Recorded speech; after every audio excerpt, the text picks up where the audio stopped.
Assalamualaikum warahmatullahi wabarakatuh. Perkenalkan, nama saya Mahadiah Rahmani Putri, mahasiswa PPG dalam jabatan tahun 2025 LPTK Universitas Muhammadiyah Tapanuli Selatan.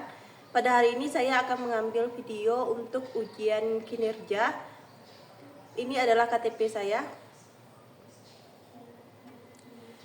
Terima kasih kepada Bapak Ibu dosen yang terhormat. Baik, saya akan mulai mengambil videonya.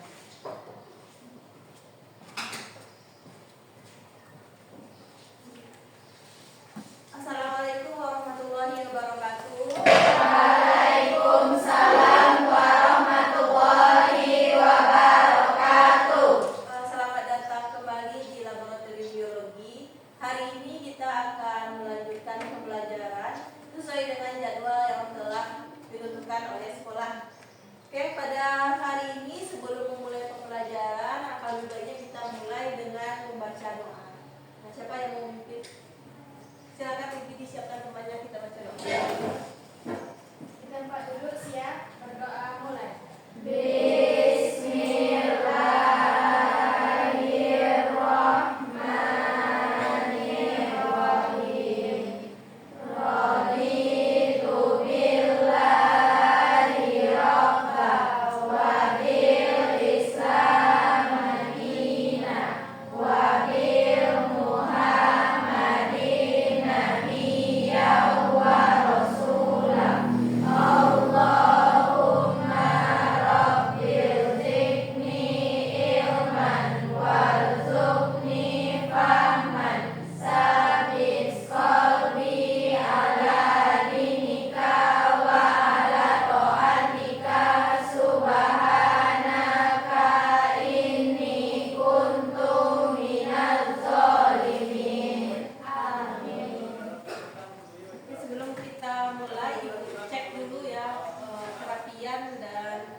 Mutiara, Tania, Hesti, Afifa, Mutia, Ridi, Davina, Amina,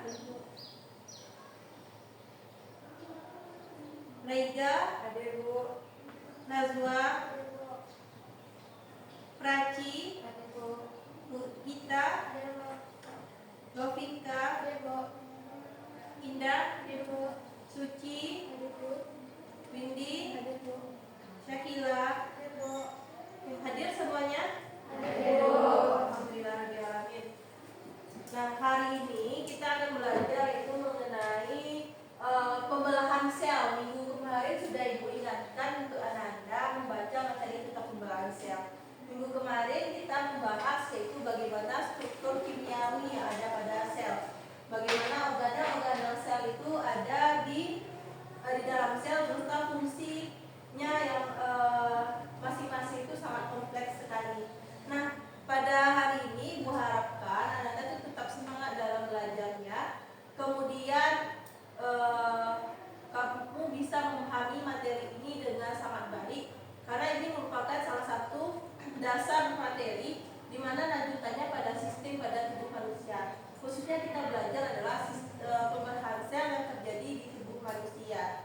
Nah, tujuan pembelajaran hari ini adalah bagaimana supaya Ananda semuanya bisa memahami bagaimana proses pembelahan sel yang ada di tubuh manusia, baik itu secara mitosis maupun secara meiosis. Nah, sebelum kita mulai, ada beberapa hal yang ingin Ibu tanyakan. Yang pertama, menurut kamu, bagaimana kita ini bisa bertumbuh besar? Ada yang tahu? Katakannya. Oke, si Gita, silakan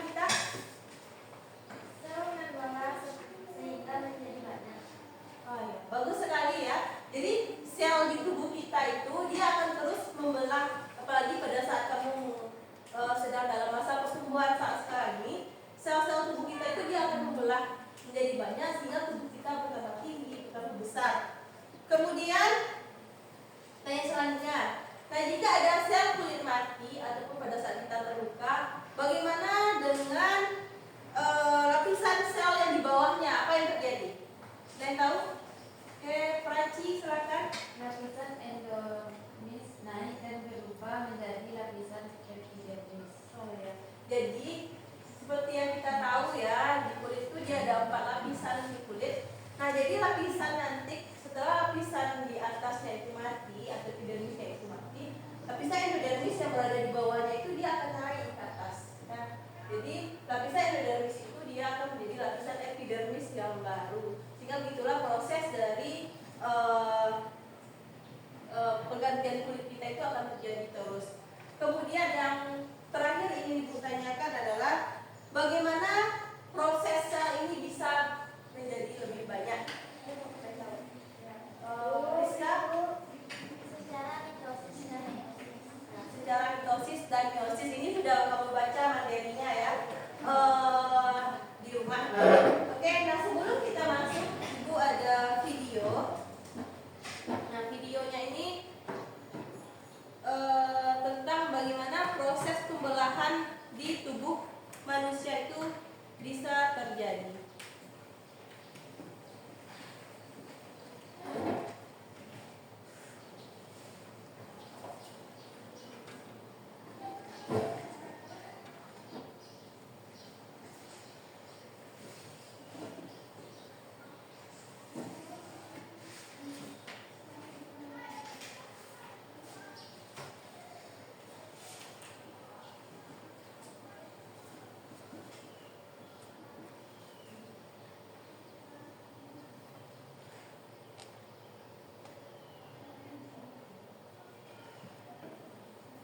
Halo teman-teman, berjumpa lagi bersama Tawatur. Pernah kalian berpikir kenapa tubuh kita bisa menjadi lebih tinggi? Atau kita pernah luka dan luka kita bisa sembuh? Nah, jika kalian belum mengetahuinya, mari kita bahas.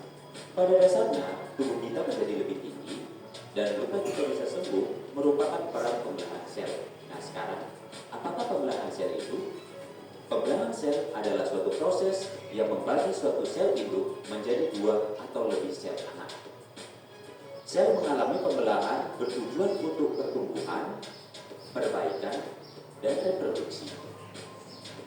Jenis pembelahan sel ada 2 macam, yaitu pembelahan mitosis dan meiosis. Berikut penjelasannya. Pembelahan meiosis hanya terjadi pada organ kelamin. Pembelahan meiosis berfungsi untuk menghasilkan sel gamet, yaitu sel telur dan sel sperma. Melalui pembelahan ini akan dihasilkan sel anak yang mempunyai kromosom setengah dari kromosom sel induk.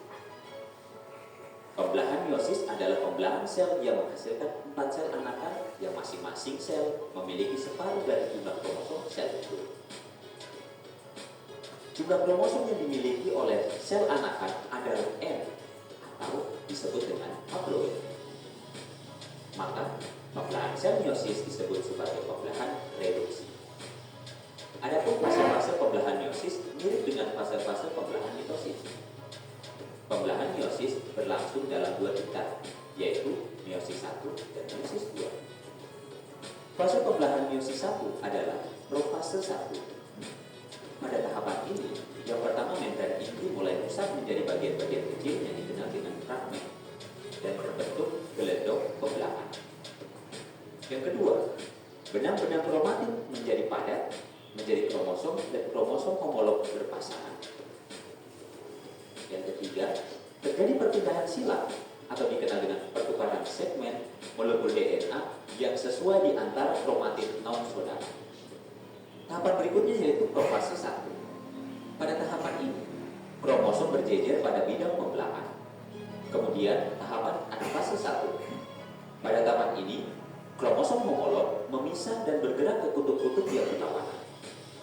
Tahapan berikutnya yaitu telofase 1. Kromosom homolog memisah dan bergerak ke kutub-kutub yang berlawanan. Kemudian, membran inti mulai berbentuk kembali dan sitokinesis menyebabkan terbentuknya 2 sel anakan yang bersifat haploid. Kemudian tahapan fase pembelahan meiosis 2.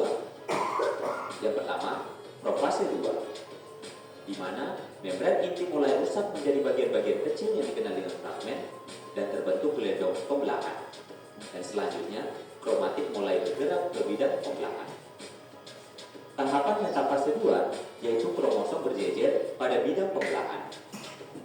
Selanjutnya, anafase 2 yaitu tahapan kromatit terpisah dan bergerak ke kutub-kutub yang berlawanan. Dan yang terakhir, telofasi 2, yaitu nukleus terbentuk, kromosom terurai membentuk kromatit, dan sitokinesis terjadi. Yang berikutnya yaitu pembelahan secara mitosis.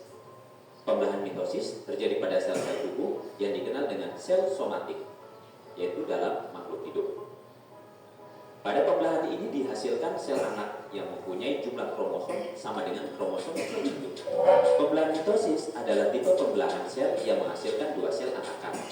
Sel anakan ini mempunyai karakter identik secara genetika dengan sel induk. Artinya, kedua sel anakan yang terbentuk mempunyai susunan genetik sama termasuk jumlah kromosom dengan induk. Jumlah kromosom yang dimiliki oleh sel anakan adalah 2N atau disebut dengan diploid. Sel diploid adalah sel-sel yang memiliki kromosomnya berpasangan. Pembelahan mitosis adalah proses yang berkesinambungan yang terdiri atas 4 fase pembelahan. 4 fase pembelahan mitosis adalah profase, metafase, anafase, dan telofase. Pada tahap akhir pembelahan mitosis yang dikenal dengan fase telofase, umumnya selalu diikuti pembelahan sitoplasma yang disebut sitokinesis. Saat sitokinesis terbentuk, cincin pembelahan yang berfungsi membagi sitoplasma sehingga terbentuk dua sel anakan. Fase-fase pembelahan mitosis atau tahapan pembelahan mitosis sebagai berikut. Yang pertama yaitu profase. Pada tahapan ini, awalnya membran inti mulai rusak menjadi bagian-bagian kecil yang dikenal dengan fragmen. Kemudian, benang-benang kromatit memadat menjadi kromosom. Yang kedua, tahapan metafase. Pada tahapan ini, kromosom berjejer pada bidang pembelahan. Yang ketiga yaitu anafase. Pada tahapan ini, kromatit saudara dari setiap pasangan memisah menuju kutub yang berlawanan.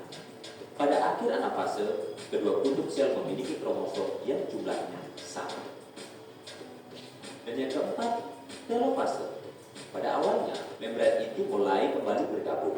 Kemudian, kromosom mulai meredah.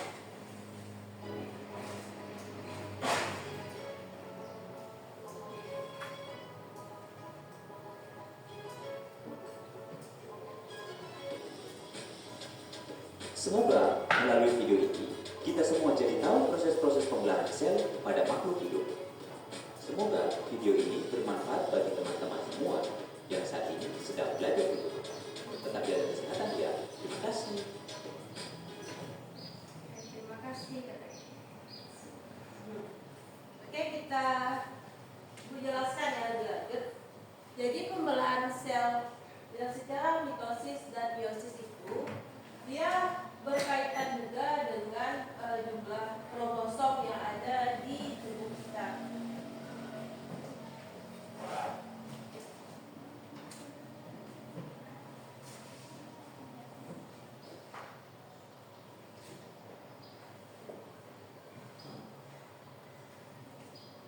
Kita bahas yang pertama adalah mitosis.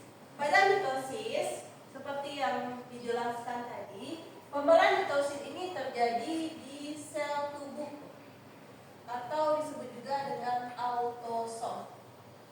Nah, sel autosom. Di sel tubuh kita itu terjadi pembelahan mitosis di mana nanti jumlah kromosomnya itu akan sama dengan induk.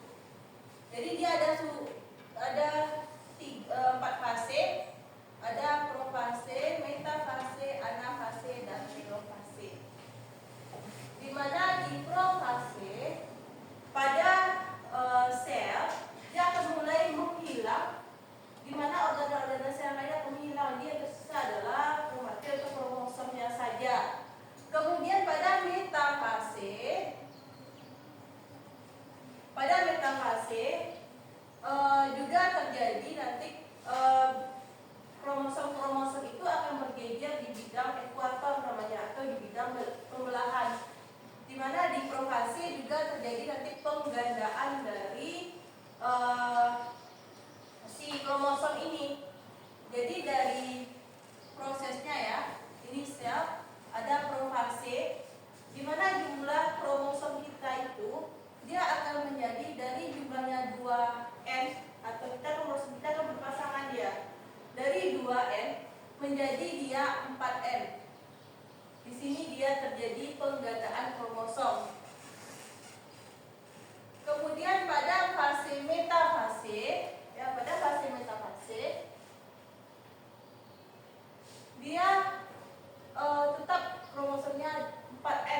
di mana nanti kromosomnya di sini akan berjejer di bidang ekuator. Kemudian pada fase anafase, di mana kromosom kita itu tetap dia di 4N, tetapi kromatin itu dia bergerak menuju kutub. Nah, jadi dia terbagi dua. Maka di atas ini dia menjadi jumlahnya adalah 2N, di bawah dia juga 2N jumlah kromosomnya.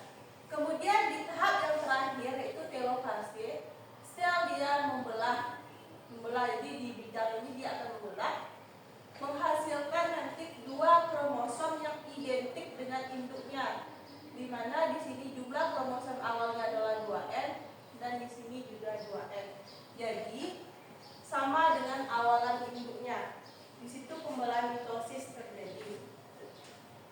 Nah, jadi setiap sel tubuh kita yang rusak, kemudian dia membelah, maka pembelahannya itu akan sama jumlahnya, hasil anakan itu akan sama dengan induknya nanti. Berbeda dengan pembelahan meiosis.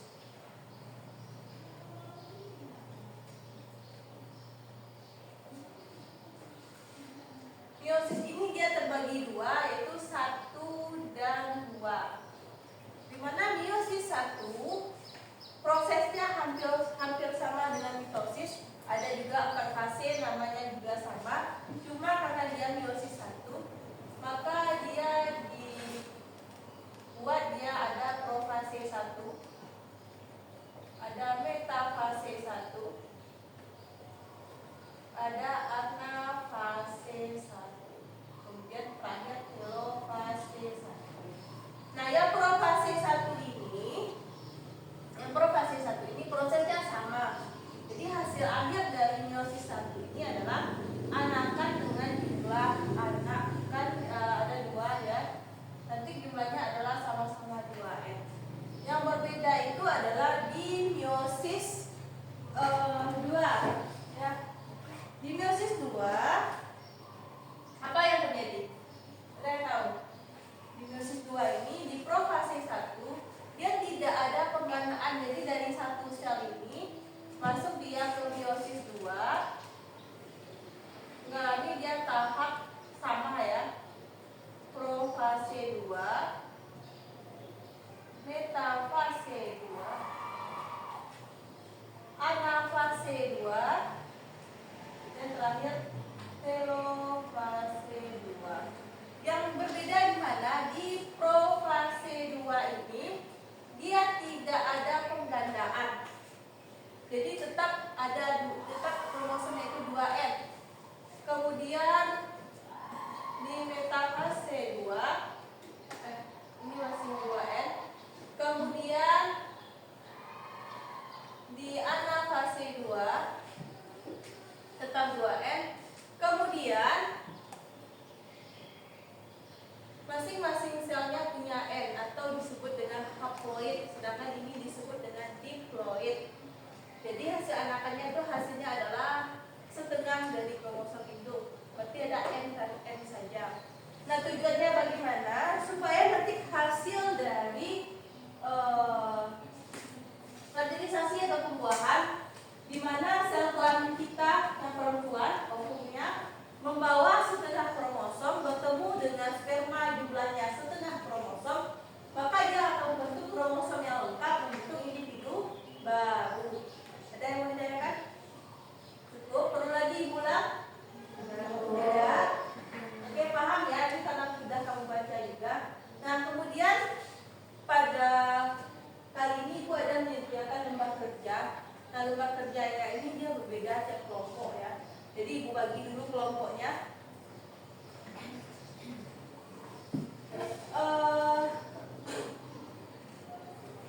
Rizka, Mutiara, Tania, dan Suci, Levika satu kelompok. Ya, satu kelompok. Indah, Gita, Hesti, Praci, Nazwa, Raiga satu kelompok. Nasrubinya juga satu kelompok. Oke, silakan duduk per kelompok. Silakan Indah.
Tidak, Bu. Sudah jelas gambarnya? Jelas, Bu. Oke, silakan lanjutkan. Ya, Bu.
Sudah dapat semua?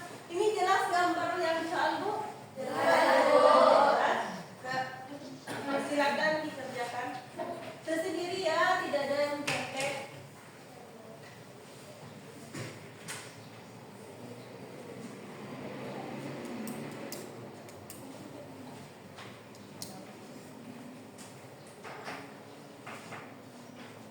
Kasih waktunya 10 menit. Soalnya kan tidak banyak.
Tidak ada minat temannya. Silakan sendiri. Buka buku catatan boleh, buka buku kegiatannya juga boleh, tapi tidak boleh lihat teman. Baca sendiri ya, durasi.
juga Fitri sendiri.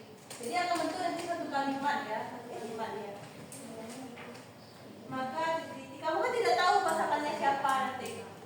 Ya, Sakila juga nggak tahu nanti pasangannya yang mana.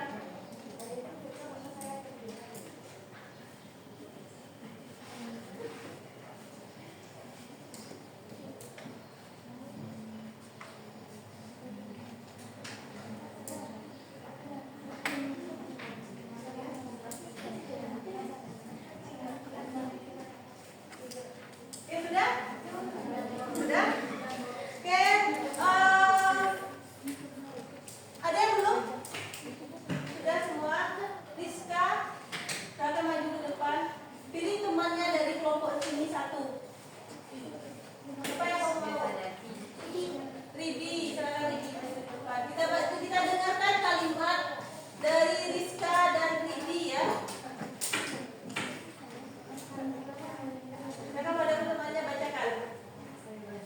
Jika aku terlambat datang ke sekolah, maka aku akan berlari. Cocok ya, cocok. Ini sebuah kamu tidak tahu sebenarnya. Oke, silakan dulu, terima kasih. Lanjut, Mutiara. Pilih temannya Mutiara, siapa yang mau? Selain Bibi ya.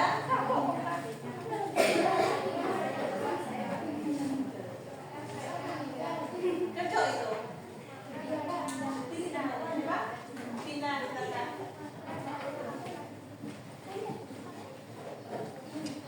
Jika saya melakukan maka saya akan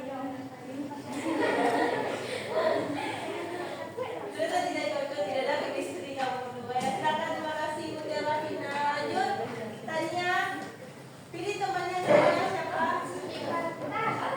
Ini ya kan? Yes. Misalkan soalnya tadi bacakan kalimatnya. Jika aku sedang minum air putih,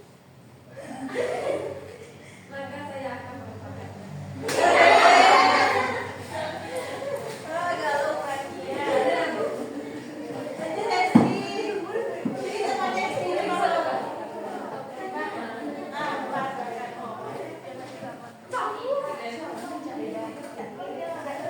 Jika aku berangkat ke sekolah di pagi hari, maka aku akan tidur. Boleh ya, karena chemistry berdua. Lanjut, Gita. Siapa temannya Gita? Biasa ya.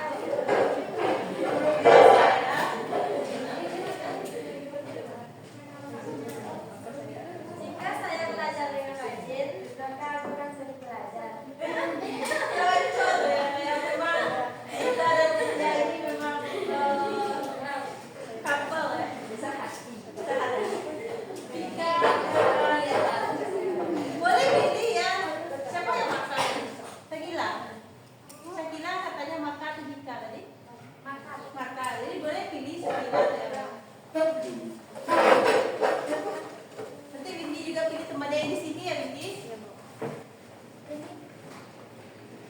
Kamu marah, maka saya tidak akan tanya. Nah, ada lagi sedikit cocok. Lanjut, Indah. Siapa?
Terlalu sulit? Tidak? Sudah dijelaskan. Di KBD tadi itu jawabannya sudah semuanya. Jadi kalau kamu mengerjakan jawabannya, jadi KBD itu sudah benar semua jawabannya pilihan. Jadi kalau kamu benar itu mengerjakan, kamu akan dapat menjawab pertanyaan yang ada di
Mina, silakan Mina. Menyenangkan belajar di pelajaran pembelahan pemikiran dimasukkan dengan Oke, terima kasih Mina.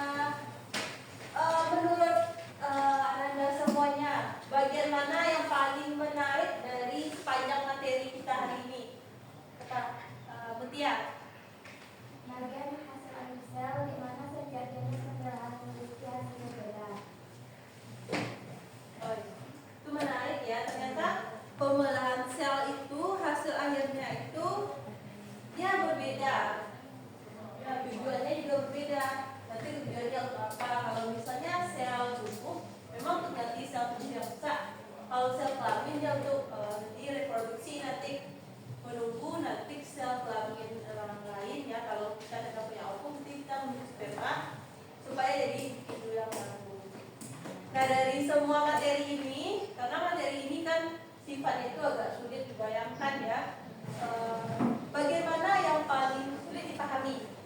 Perlu pemahaman lebih ya Pak.